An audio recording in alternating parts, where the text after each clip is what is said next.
Sean McCabe. Welcome to the show. Hey, welcome to the John A. McCabe Show, where it's all about accelerating your authority in your business or field of expertise. And I do that by helping entrepreneurs, business owners, authors, experts, and speakers get seen, get heard, and get noticed anywhere, anytime, on any device in as little as 100 days, also known as the Authority Acceleration Blueprint. Today's guest has led a very diverse background, full of accomplishments and a wide range of careers. At the age of 10, he started his entrepreneur journey selling baked goods door to door and made $10,000 in that summer. By the age of 17, he was traveling the world as a soloist with Up With People, a global education and arts organization. At 17, he joined the United States Air Force, and at 24, he had a record deal with MCA in Hollywood.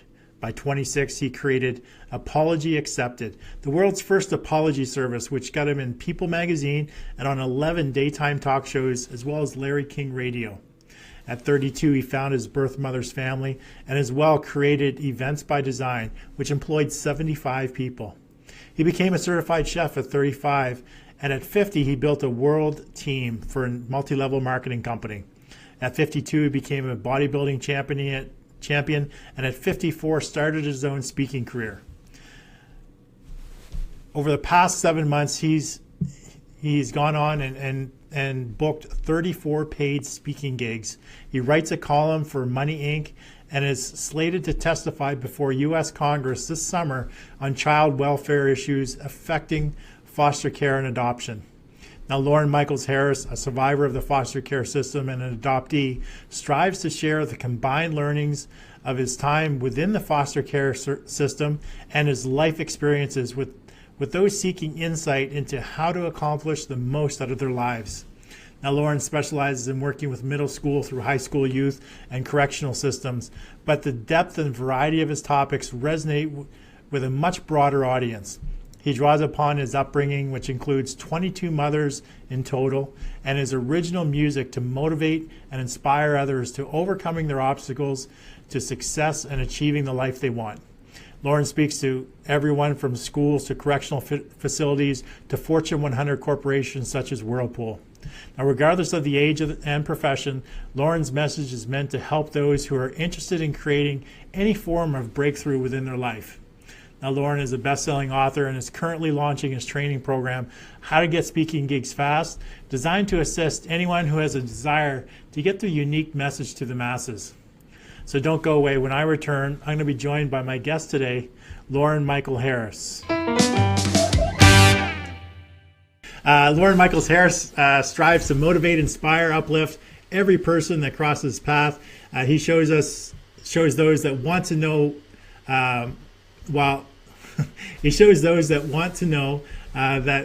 while life is full of challenges, it is our challenges that provide opportunity. As a former foster child, Lauren has embarked on a speaking tour in 2017. As a mentor, breakthrough coach, author, and friend, Lauren believes that we are all a part of the ripple effect. That is the duty to create a ripple that is his story that will reach around the globe. Now, Lauren's goal in life is to expose as many people as possible to this systematic approach that's worked 100% of the time and provided a template for him to follow, which has provided a life that before he only dreamed about. Lauren has been heard on Larry King Live, NPR Radio, and featured in People magazine and seen on ABC, NBC, CBS, CNN, Fox, and all the other alphabet stations out there.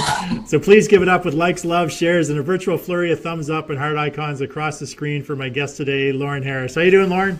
I'm great. How are you, John? I'm doing well, despite stumbling over my intro, but you know what? That's sometimes it happens. I think you did that on purpose to make me feel more at ease, right? Yeah. If I can make myself look bad, then it's like, oh, this guy's terrible. Right. So all I got to do is be better than that guy. There you go. And that's my purpose here, to make you feel comfortable and make you feel at ease. Well, you got it. So yeah, we had Lauren and I were having a great chat before we came on camera. But Lauren, before we get too far into the interview, I don't know if you've ever seen the show before. I know we have a good friend in common, Barry Schimmel, who's going to be the guest tomorrow. And then you and Barry, I'm going to have you and Barry on a special 1 hour episode, I think after tomorrow's show, and we're going to talk a little bit about the program that you guys are working on together. But before we get too far into today's show and the questions and answers, I like to do what I call a speed round. Now, it's a series of 10 questions, so don't worry, you don't have to study for them. There's no test at the end. There's no pass or fail. Just come up with, an answer that really, really feels like you. So are you all set for the questions? Right. All right, so the first one is, name the book that impacted your life the most. Well, actually, that's an easy one. Napoleon Hill, Think and Grow Rich. I remember I read it when I was 8, and I've read it probably 30 times since then. That's my favorite book. And of course, I'm in the middle of Barry Schimmel's book, Digital Dollars. Nice. Excellent. Yeah. So when you were a young boy, who was your celebrity crush? Hands down, Farrah Fawcett. For those of you who are too young to know, one of the original Charlie's Angels. Yes. The bathing suit poster. Yeah. Yeah. Who didn't have that bathing suit poster on Thank the you. wall? What is a book, podcast, or show that you're into right now? Well, you mentioned that you're into Barry's book, Digital to Dollars. Is there another book or podcast or show that you consume on a regular basis? Well, not on a regular basis. I'm actually knee deep right now in, you're going to find this odd, but the Marshall Plan. Okay. Yeah, which, about World War II. And so I'm reading that because it had a huge impact on the world. So there's a reason behind that when I get into it later. Excellent. Are you currently working with any coaches, Lauren? I am. I'm actually working with Barry. Very nice. Simple. What's your favorite movie of all time? My favorite movie, Philadelphia with Tom Hanks. Okay. And are you currently involved in a mastermind? I am. I go to a mastermind in South Barrington, Illinois, twice a month. Excellent. Very good. And name a person, either dead or alive, who you'd most like to meet and have dinner with. Actually, it's two. Martin Luther King and John F. Kennedy, because of their impact on social change. And, to meet somebody who I think they both knew what was going to happen, or at least what the risk was that they were taking, takes a pretty strong person to keep going when you know that that's probably going to be the inevitable ending. Yeah, two very powerful people. Yeah. So what's your favorite type of vacation? Is it a beach or an adventure tour? It's a beach. Absolutely. Water all the time. Excellent. And what's the best business advice you ever received? The best business advice I ever received was when I was 26 years old from Lou Gernick, the founder of Midas Mufflers, who told me, whatever you do, make sure that you always surround yourself with people that are brighter than you are. Very good advice. So the last question is a two-parter. So what is your favorite, not what you consume all the time, but if you're going to have a cheat meal or if you're going to cheat or anything like that, which of these would you actually consume? Is it water, beer, or wine, pizza, wings, or salad? Okay, well, I eat clean 98% of the time. So if I'm cheating, I'm going to have beer because I usually can only have red wine. Okay. Wings, absolutely. Buffalo Wild Wings, dry rub all day. Excellent. Very good. So Lauren, being part of the foster care system, since you were age 9, I believe that's when your mom died. Yeah. Can you tell us about the experience of being in that system and how you feel it plays a key role into who you are today? Oh, absolutely. Well, of course, this all started for me, like you said, when I was 9, and it wasn't something that we even saw coming. I mean, my mom had just come from the grocery store. All was fine. She was in perfect health. She was a nurse. And I might add that this was my adopted mom. So I kind of did the systems in a reverse kind of way, whereas most kids are in, with their birth families, and then they go into the foster system, and then they're adopted, or they're never with their birth family and just wait for a forever home. I was with an adopted parent until 9. I found out that I had a different name because my adoption wasn't even really legal. It was more of a backdoor deal between 2 African-American women. So there had been nothing in the courts. There was no safety net for me in case something were to happen with her. So I was pulled away from the home 24 hours after her burial, told I had a different name. I was actually known as Larry Dixon. And then they walked in and told me the situation and said, "This is your name. You're Lauren Michaels Harris, and you need to come with us." It was Very difficult, still is in a lot of ways, but I have changed. What it has done for me is now I'll be 55 years old. It's been 30 some years, 38, 39 years, since this started. And I can say that I'm finally getting to a place in my life, especially with the speaking business, the audiences and whatnot that I've been so blessed to share my story with, that now I have an entirely different outlook on, the blame game, the things that we've all gone through things in life that we just can't find any kind of rationale for. We just don't understand why me, am I cursed?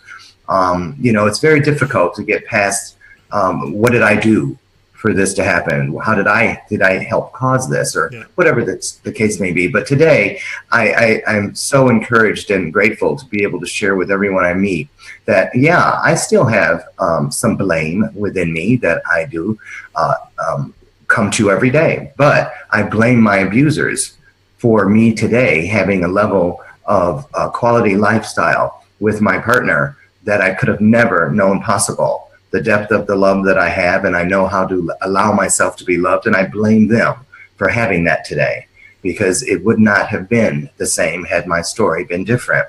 I blame the system for showing me that when it was over for me, it was just beginning for me, because in order for me to continually heal from the process, I have to stay involved in the process, which now everything that used to serve as you'll hear me say a scarlet letter, the things I carried around based in shame, I now uphold, and I use them to uplift others. So every time I do that, it provides an additional layer of healing for me. And that's why I'm so happy that I've been able to brand myself for speaking and living authentically, not changing my story to leave something out, to fit in with whomever, afraid of how people are going to respond to me. Will they accept me? Will they not? What will they do if they know this? It caused me to constantly live with a variety of versions of myself, afraid always that all these different groups of people that knew the different versions of Lauren would all converge on one spot at one time and find out the different things that they didn't know about me, and then say, well, who are you really? So between that and looking over my shoulder, every time I had an achievement or accomplishment, I wondered if it was going to be like the Cinderella effect. Everything turned back at midnight because someone would uncover the past that I had lived. So I don't live that way anymore. I've chosen to take everything that has ever happened, every line, every word, every letter of my story, and present it to whomever wants to hear it in its totality. So and I firmly believe that one of the quickest ways to position yourself as the authority in whatever you're talking about, whether it be business or if you have specific topics, is really by truly being authentic and really connecting with people, with your audience. And you do that by telling your own personal stories, because people will really, on an emotional level, really connect with you and really get to know you, like you, and trust you really quickly in a short period of time, just by standing up on stage and speaking to them, but speaking from the heart and telling of your real personal stories that maybe you haven't shared with other people before. And they're gonna feel that emotion, they're gonna feel that rawness and that authenticity, and they're gonna connect with you on so many different levels. And I think it can really help, especially in your, and I'm sure you've experienced it in your speaking gigs, that how it's really helped propel you with your audience. Absolutely. Every time I speak, it feels like the first time.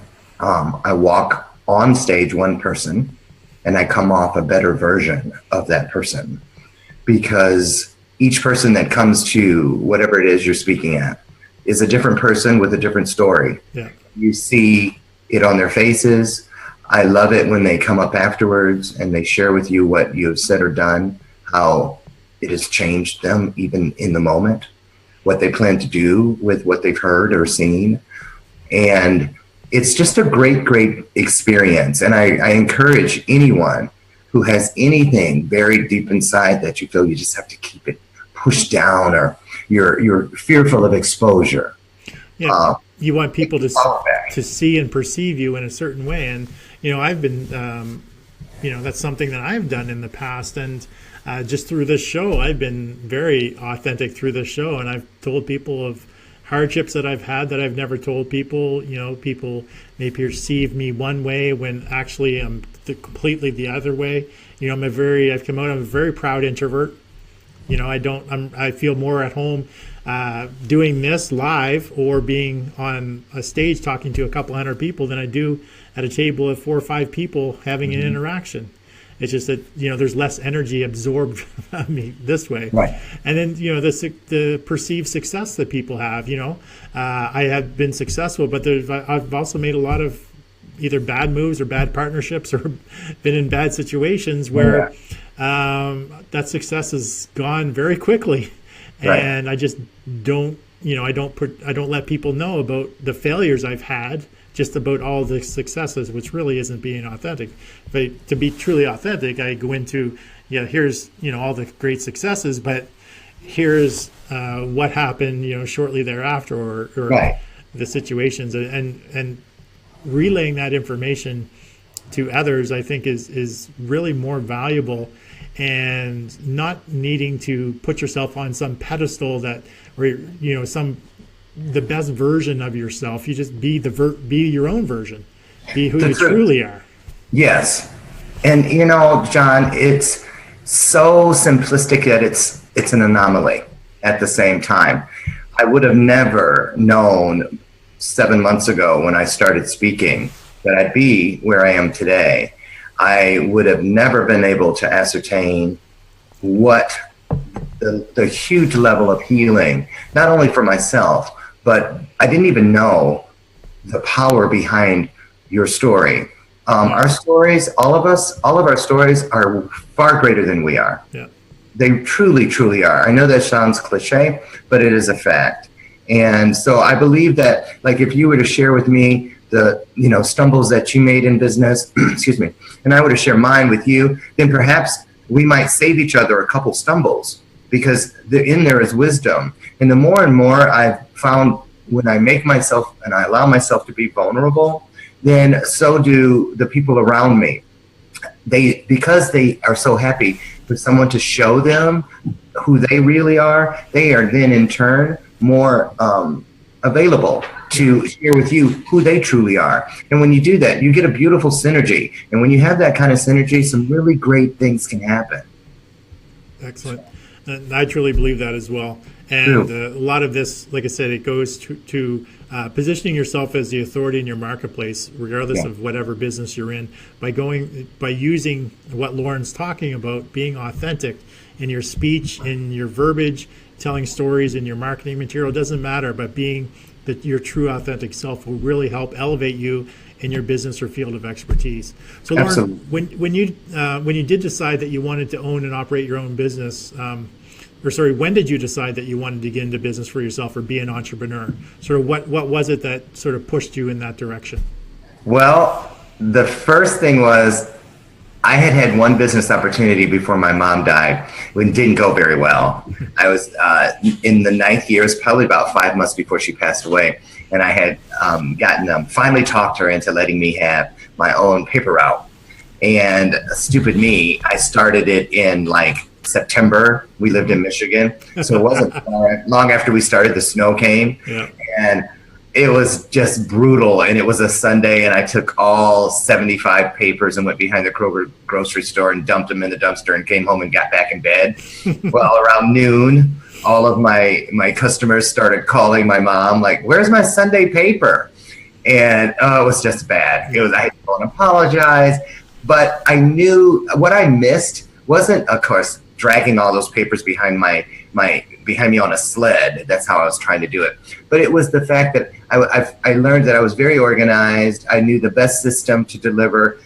My collection program was really great. And if I had continued, I found out from a lot of my customers I would have done really well during Christmas. But I didn't make it that far. But I did learn that I loved the customer service angle. I loved when people made me feel like I had done something that contributed to the betterment of their day. And so that's when I kind of knew. because I knew that if I was working at McDonald's at 16, I can only talk so long at the counter or the drive-through. Yeah. So I started my first business at 10 after I entered the foster system, because I wandered in. One of my first foster moms, and she was a really great woman, she was a Shackley distributor. And so she had all these great spices and flavorings and things, and I liked to bake. I had my own kitchen in our house before I entered this system in our basement, and I would go down there and my mom would let me create all these different things. My very best cake actually, it was supposed to be cookies, and it was just too thin, so I poured it in a cake pan, and boom, everyone loved me as a baker. So I started using this woman's products and baking things, and then her friends liked them so much, they started placing orders with me, which then led me to going, when the weather broke in spring, I'd go door to door and start getting orders from people, and I would do that all summer long. So I became my own Shackley distributor underneath her. I wasn't old enough yet. You're supposed to be 14, yeah, but she still let me do it. And I made just about $10,000 the first year. Doing that. Yeah, and so it was really nice because, you know, when you're in the foster system, you're at the mercy of the system. So you get moved around a lot. But the thing I loved about this, it gave me the freedom of taking what I knew with me. So if I'd have been cleaning windows at a ice cream parlor, or babysitting for somebody, or walking someone's dog, it may only last a couple of weeks because I could be in a different home just that fast. But this was something I could take with me, and it made me feel really great about myself. And that's when I knew I always would want to have my own. I also learned a very important lesson then, that when you are an entrepreneur, the beauty is you get to pay yourself. You get to earn and get paid. Instead of being paid wholesale, you're getting paid retail. So I'm not getting the watered down, whatever's left after every other bill is paid fee. I pay myself first, yes, and I pay myself what I'm worth. And that's the thing I loved then, and that's the thing I love now. Yeah, you get to make as much as you want, or as little as you want. The choice is yours. So Lauren, Apology Accepted was your first business, real big business as an adult. So what was it, I have a two-part question here. So what was it like having that level of success so early in your entrepreneur journey? And two, looking back, what do you now realize that you didn't realize then? Oh, wow. You know, Apology Accepted, for those of you out there who it was the world's very first apology company. People couldn't find it within themselves to summon whatever it would take to eat crow, get out there and say they were sorry to somebody. They would call me. And what I didn't know because I didn't think it up, so it's not like I'm some brilliant, woohoo, I actually dreamed it. One night I was in the audience of a game show. It was called Apology Accepted. And in the audience, they showed us a few different apology approaches, and then it was up to us to vote on which one we thought would bring these two injured parties back together. Well, after the show, I was leaving. There was a page at the end of the row, and she was showing us out, and there were these two older women who I didn't know who they were. I might add, I actually lived in Hollywood at the time. So, there's a bus that takes people around and shows them the stars, houses, and takes them to game shows. Well, I had been on one of those buses. So these two women were on the bus too. And I just really said to no one in particular, wow, this is a great idea for a business. Who came up with this? And everyone in there looked at me, and in one collective voice, I promise you, I heard, no one, Lauren. This one's for you, if you want it. I got up, I wrote it down, and I went in, and I just happened to have a People magazine on my dining room table. So I flipped to the masthead, I found the name and the address for the editor, and I wrote on a 3x5 card in pencil, and I put a 10-cent stamp on it, and I said, I just had a dream, and I'm going to do apologies for people who can't do them for themselves. You watch. I'm going to be known as the tailored approach to saying I'm sorry, my very first tagline. And so I mailed it. And believe it or not, 1 week to the day, it was a Monday, I'll never forget it, the editor called me. Well, at the time, I was actually, I was in radio at the time, and I also was the manager of the apartment complex that I lived in. So I had access to like 300 people. Yeah. I had walked the hallways asking people, hey, if I told you that there's a company that does apologies for you, what would you say? Well, 95% of those people just had a blank look on their face. And if I had been the kind of person and had not mailed that card, because if I hadn't mailed that card, I probably would have just listened to the 90-some% Right. who were like, I don't know. Well, because think about it. It had never been here, ever. And so there was no reference point from them to work with. They couldn't see it in their mind like I did because I was the visionary. So long story short, what they said, with what people said, well, we'll send someone over, Stanley Young, an LA correspondent, and we'll see if there's a story. I just happened to land my first apology through one of my tenants that next week. I did the apology. He came and interviewed me afterwards. Now, all of a sudden, it's not going to be 2 to 3 years before they put me in. They bumped a story in their December 12th issue. You can Google it, apology accepted. And they put me in, Daryl Hannah's on the cover. She was really hot. Another one of my crushes. And so anyway, suddenly I found myself forced to S-incorporate. I had to trademark my name. I had to get packaging done. In my birth family, in my adoptive family, I have a brother who worked for Hallmark as a designer, Hallmark cards in Kansas City. So he flew in and did all of my merchandising for me, my gift boxes, my shopping bags, my tissue paper. We also went ahead and started the very first line of apology greeting cards at the time, which I ended up licensing out to another greeting card company when I exited the business. Right. And it was just a great experience. I was on almost every talk show known to man at the time. I went through the thing where I would stand in the grocery lines with the People magazine or the Entrepreneur magazine or Black Enterprise, Mademoiselle. They went on and on, but I'd always open them up and stand there looking at them where the people behind me could see it. And then I'd turn around, they go, hey.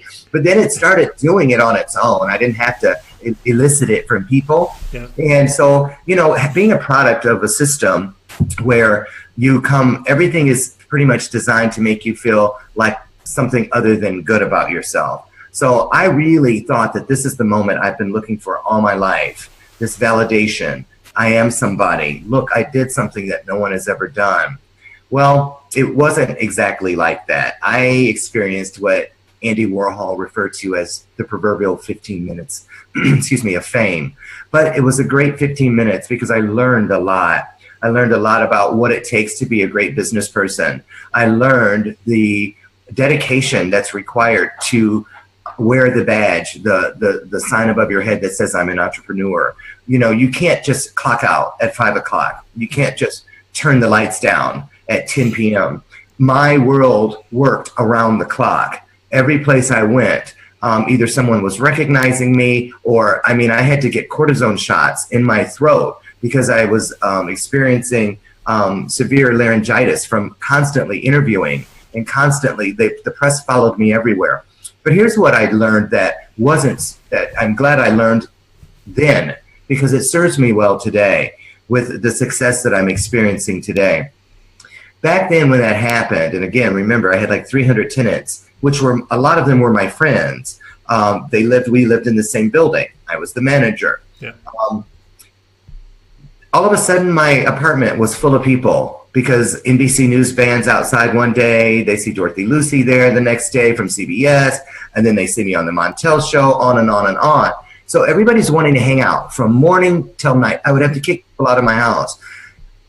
I was so desperate for validation from the outside world that if I would have told a joke that sucked, completely sucked, they would have rolled on the floor, laughing their hearts out.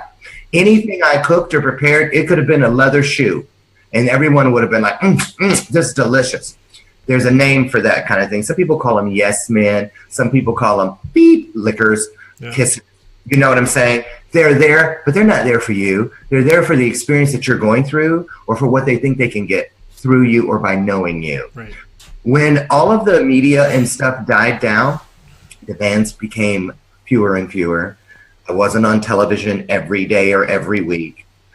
The couch became more and more available. Basically everyone disappeared. I learned then and there And it was Lou Gurnick, the same person who told me to surround myself with people that are smarter than me. He came back to me after it had all died down, because he came to me as a result of seeing me in the LA Times View section. He said, so now that it's all died down, what's next for you? And I said, well, I don't know. He goes, well, this is just the beginning for you. But two things I want you to remember, because you're going to do really well in business. The first thing is, the moment you stop treating your business like a business is the moment you start going out of business. Mm-hmm. Second, and most importantly, always remember that the people you allow to sit in the front row seats of your life, make sure that they're healthy enough to be sitting there. And that has served me well, because I became suicidal after that, because all of a sudden I'm, a picture that people basically lifting you up on their shoulders, singing "He's a Jolly Good Fellow," all the things you think you've ever wanted. And then the things that are bringing them there disappear, and so do they. Yeah. So it made it a very interesting period of my life. But the great part is, it is no matter what has happened since then, and there have been ups and there have been downs. But I'm grateful to have started with such a high summit that I was able to bury my flag in. Just as I'm grateful today for those moments in my life, and there have been a lot of those since then, that served as valleys, where it seemed like I couldn't go any lower, because it isn't what it looks like from down there. It's not what it looks like from up there. It's how I deal with every step of the climb, or every bump on the way down. Yeah. That's the thing. And that's why it's really important that you have a process, and we'll talk about that later, I hope. But that's pretty much it. That was a real life-changing experience for me. So Lauren, what drives you to build new businesses, and what's your main objective in growing from one business to another? Well, that's the key. You just said it, growing. I have never been the kind of person who has wanted to become complacent. When things start, everyone seems to think that the objective in being successful is where you have a life or a lifestyle that's like this. Always smooth, because that's what we think we see in those people that we stargaze at, or those people that we strive to be more like. They seem to have it all. Well, I have never believed in that. I believe in an up-down theory. That's what shows me I'm on my journey. I really am on my journey, not someone else's journey that they've chosen for me. Think about it. If you were in a hospital in an ICU ward and you were hooked up to a life monitor, a heart monitor, would you rather see the up and down thing going on, or would you want to see everything smooth? Definitely the up and down. Up and down, because that's a sign that you're in life. Yeah. Life is in you. And so that's why I look for something that I can contribute to. Something that doesn't make sense to me. How come no one's done? More people should do. And then before you know it, if it's something I can't go to sleep on, it just constantly keeps nagging at me. I don't know everyone has their own belief system, but I am a firm believer that the reason things happen the way they do and have in my life with businesses and in my personal life, when things are going great, it's because I really am open to, and this is going to sound really weird to a lot of you, but I'm telling you, it's the truth. It's my truth. I really believe in things coming through me. I don't believe any of this stuff that's happened in my life has come from me. Mm-hmm. And I think that was the lesson that Apology Accepted was giving me, because I could not take credit for it. When I was on the Oprah Winfrey Show, she asked me, in conclusion, Lauren, this idea is simply brilliant. How did you think of it? And I promise you, for a split second, I was like, this is it. This is my moment. This is what I've been waiting for all my life. And I could have, and it happened. I thought all that in a split second. And I was tempted to go, well, I sat down and I looked at the state of the world. But I couldn't, because I knew I didn't do anything. I just went to sleep. And I had been suicidal a week before. I was so depressed. And I asked whatever was greater than me to prove that I deserved and was supposed to still be here. I was going to give it a year. And then I was going to be out of here. Yeah. Done. And so I guess the thing that is the most important thing, I really want people to take this with you. When you let and you allow the things that are, you may not even see yourself able to do certain things, but if you're open to it and it can come through you, it relieves you of the responsibility of failure. It relieves you of having to think, well, I'll do this when I get this, when the time is right for this, or as soon as I get all this together. And that's why so many people don't get off the couch. They don't ever get to pursue it. Millions of people talk about things, think about things, dream about things, but just a fraction of them do what it takes to get out there and really just get it done. Very well said. So Lauren, what's your secret to creating new ideas? I know you just said that the ideas come through you, but really, other than the Lord, making you a vessel, do you have a secret for creating new ideas and launching them successfully? Well, excuse me. Outside of just remaining open, and when I say open, I mean my eyes, my ears, my heart, my spirit. I listen to what people say, because oftentimes some of your best ideas come to you through other people, or in the form of a question. I listen to what other people out there are saying or going, why isn't there? That sort of thing. But I think primarily it isn't a secret. It's really just allowing myself to be open, to be used, to be utilized. And I concentrate. This is probably a good place for me to say this, because people ask me this in relation to how I booked 34 paid speaking gigs since, August. I started at $350 an hour. Now it's up to $3,600 an hour. It's the same story. Yeah. In different ways, of course. I mean, I'm not like cookie cutter, but the rudiments, the truths are the same. But I am convinced that what it is focusing on the process. And the process doesn't have to be when am I going to start this new business, or I need to come up with something, and you're sitting there, we got to think of something. What can we come up with? Focus on the process. It's just like people who can never get a date, or they can never have a healthy relationship.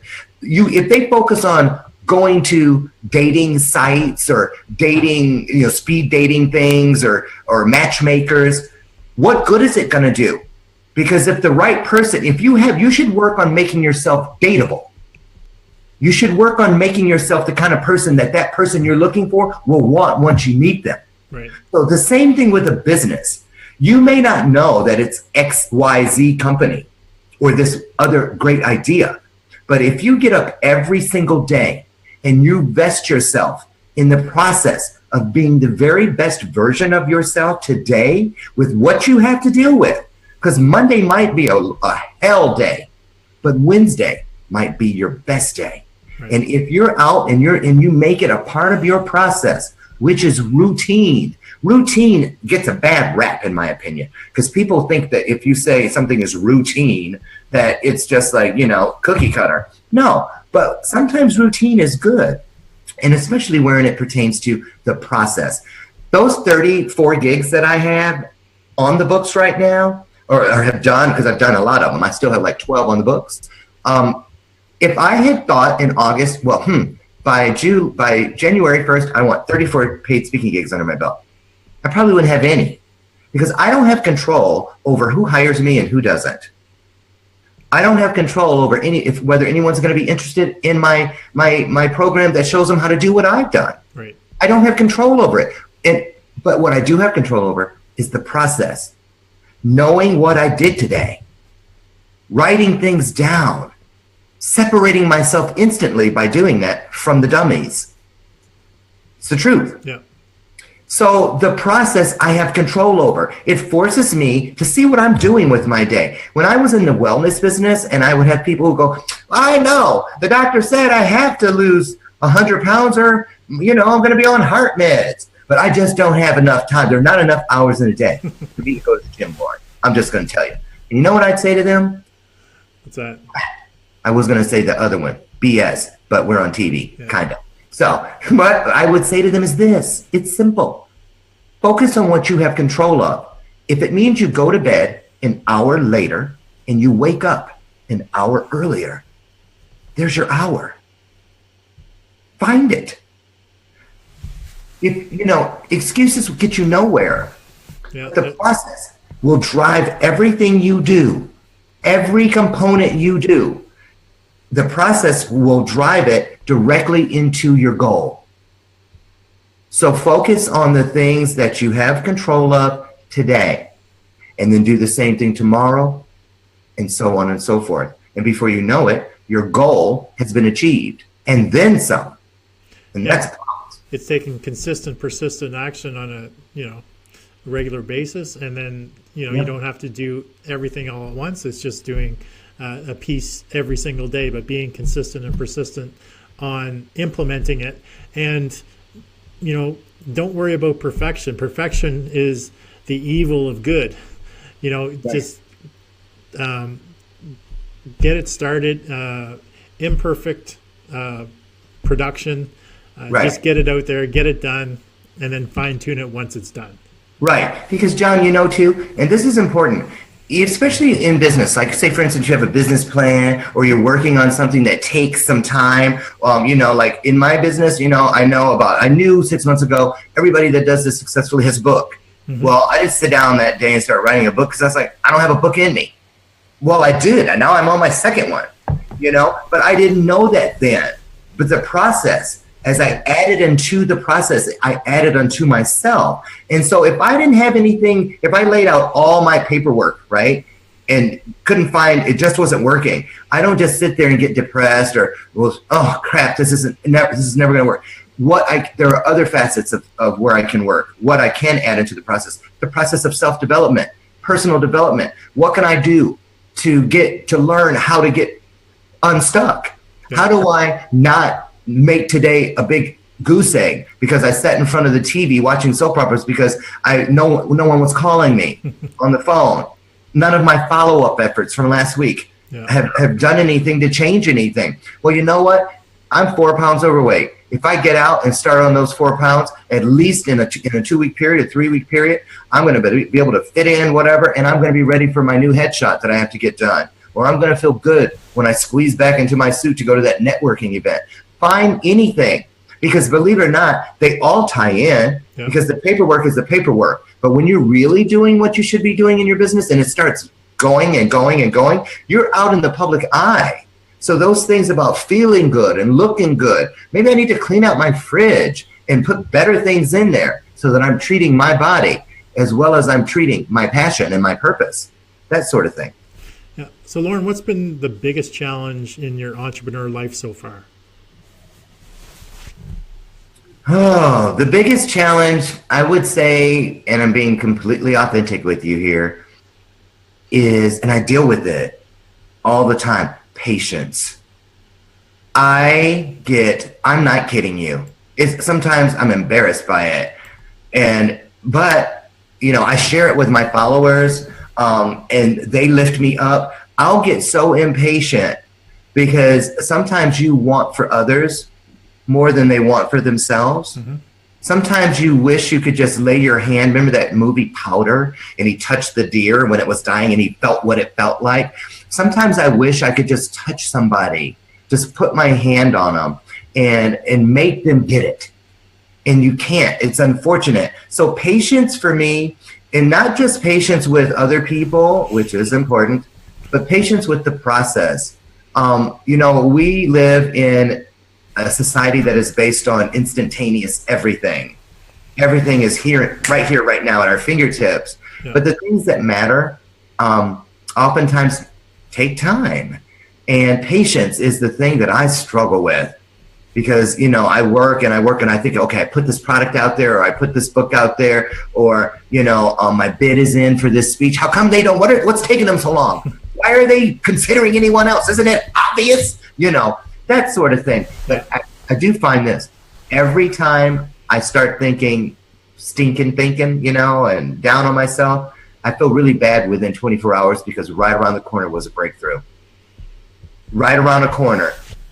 The thing I thought, because here's the deal. This is why patience is so important.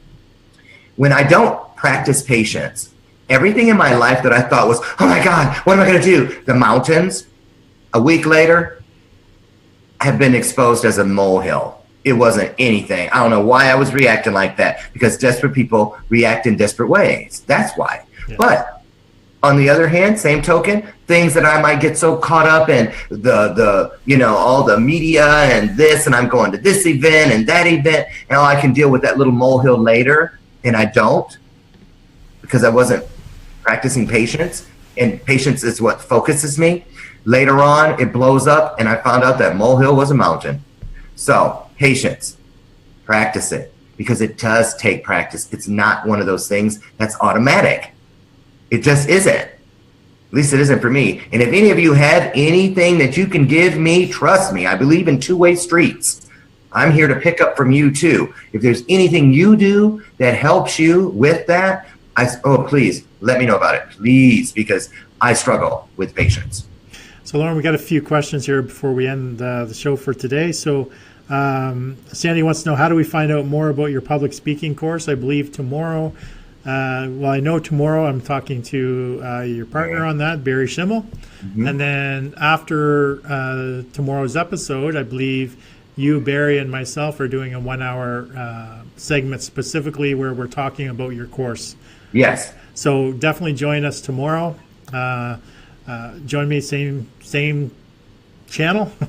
Same bat time, same bat channel. Yeah, the Johnny McCabe Show. Join us there tomorrow at 1 p.m. Mountain Standard Time. I'll be speaking to Lauren's business partner, Barry Schimmel. And then after that, after the regular scheduled show, we'll be doing a 1 hour special show just specifically targeting or talking about the actual course itself, getting into more details about that. You're going to love it. Heidi says, great advice. We all have the same 24 hours in a day. Sandy wants to know, becoming a guest on Oprah is no easy feat. Can you tell us how you made that happen? They actually reached out to me because I was actually on there twice. I was on the first time I was on. Brag about it, why don't you? Oh, well, anyway. No, well, not really the same. I was on stage the first time with a woman named Nan Burnham, who started a business that was the opposite of Apology Accepted. It was called Sweet Revenge. And she had invested $250,000 in advertising to this business where if someone did something that pissed you off, you could call her company and they would send dead fish or black roses or go in and steal your boss's furniture, that kind of thing. Yeah. So I was on for that. And then 6 months later, they called me back and I went and I was just an expert in the front row for a show called Sorry Just Won't Cut It, where people that had been abused or whatever said, I don't care what, I can never forgive that person. Right. So I was there to speak to the importance of forgiveness, no matter what, even if you just forgive yourself for not forgiving. And a little footnote there, Nan Burnham's business, the one that was all about negativity, had gone under already in 6 months. So there's a little lesson in there too. So it's like this. I wasn't focusing. I was ignorant then, and it was blissful because if I'd have tried to get on Oprah, it would have never happened. Focusing on the process will drive you into everything that is already waiting for you. It's like that old commercial about the telecom, the cell phone carrier, where he runs into the invisible wall. That's what will happen. Your purpose will drive you into your destiny. I promise you that. Yeah. So really, and the reason why you get on the show, one of the main reasons is you were an authority. You were a recognized authority in whatever the topic was. So you had positioned yourself. Apologizing. Yes, I was the king of apology. You had positioned yourself as the authority by you reached out to People Magazine. You got an article there that positioned you as the authority. So basically you were published. So you can do it that way. You can become a published author. It's another way to get on TV, to get on any of these talk shows. By being a published author, positioning yourself. I mean, you had the second time you had a story. I think that was more about was it about the system? No, the second time on Oprah? Yeah. No, it was actually because I had done 170 apologies since I initially had been on the Okay. show. So now I was an expert, like you said. And John, I'm glad you mentioned that because I might have missed all that you just said. And everybody, he's really right about that because what I'm doing now with the speaking is the first time ever my family is running, I have an event planning company I've had for 20 some years, a catering division, and they're very successful, but they run it. But I'm going to tell you, none of the businesses I had before gave me what is happening now, where all the things are falling into place and making sense. I'm around people like John, like Barry, and they have such a great connection of resources and people who really know the components. If I hadn't listened and started applying and changing my mindset 6 months ago when I met, thank God, Barry Schimmel was in the audience and I interviewed him of my very first speech. And my life today is different because of all those things John has just said about positioning and the tools. And, he was talking to me about a sizzle reel, which I got to call him back on and get it done because it's the process. Yeah, exactly. And you would have some great, going back to finding those clips of Oprah, it doesn't matter that you're not talking about, what your topic is today. It's just the fact that you were on there makes it for great features on your scissor reel. So yeah, after I close out the show, what I'll do is I'll connect and I'll send you the links for my sizzle reels, and we'll talk about getting one made for you. So hi, Sandy says Powder is one of his favorite movies. Thanks for reminding him. Heidi says, yes, I've tried to do it for others, and yes, we can't. They have to do it for themselves and learn. So so that goes back to what you were talking about earlier, trying to help people out, and basically you want it more than they do. So they're not willing to make the effort. And so I want to thank everybody for all the comments. And I want to thank you very much, Lauren, for being on the show. We're at the end of the show right now, but I want to thank you. It's such a pleasure having you on and sharing your story and your journey. And again, we'll connect right after the show. But for everybody else, just stick around. I'm just going to close out with some closing remarks.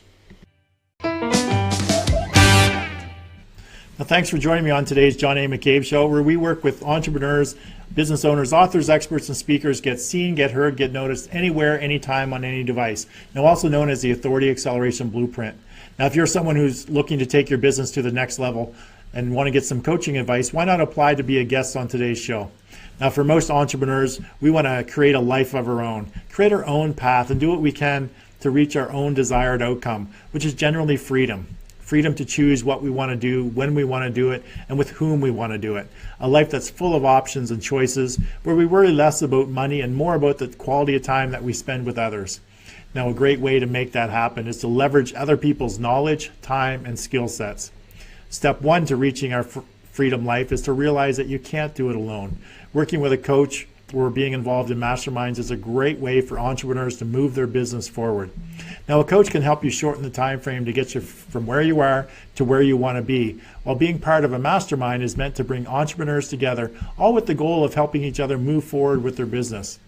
Now, the second step to creating the life you envision for yourself as an entrepreneur is to implement systems into your business so you can streamline your operations, leverage systems, and free up your time to focus on your family, having fun, and the highest leverage activities in your business. The activities that get you the biggest return on your time invested, the ones that truly make you money. Now, sometimes we just don't know what systems we need, how to implement those systems, or even have the time to find out what is needed. Now, working with a coach or consultant that understands, uses, and specializes in systems that can streamline your operations can help save you time, aggravation, and make you a lot more money. Now, for example, having a system or strategy that allows you to leverage just 15 hours of your time into enough repurposed content to get you seen, get you heard, get you noticed anywhere, anytime, on any device is a great example of leverage. Now, just imagine a system where you invest just 15 hours of your time, and the end result is you're a #1 best-selling author. You have enough content that's going to get you seen, get you heard, get you noticed anywhere, anytime, on any device. You have a successful podcast. Now, it's automatically attracting more attention, giving more value, and generating more leads, which enables you to attract an abundance of paying customers. Now, this is also known as the Authority Acceleration Blueprint. Now, to find out more about the Authority Acceleration Blueprint coaching program or mastermind, then contact me via my website at johnamccabe.com or connect with me through my show's Facebook page. Now, again, thank you for joining us on today's show, and I look forward to seeing you on tomorrow's show when I have another great guest on discussing their business and accelerating their authority. So have yourself an amazing day, and I look forward to seeing you again real soon.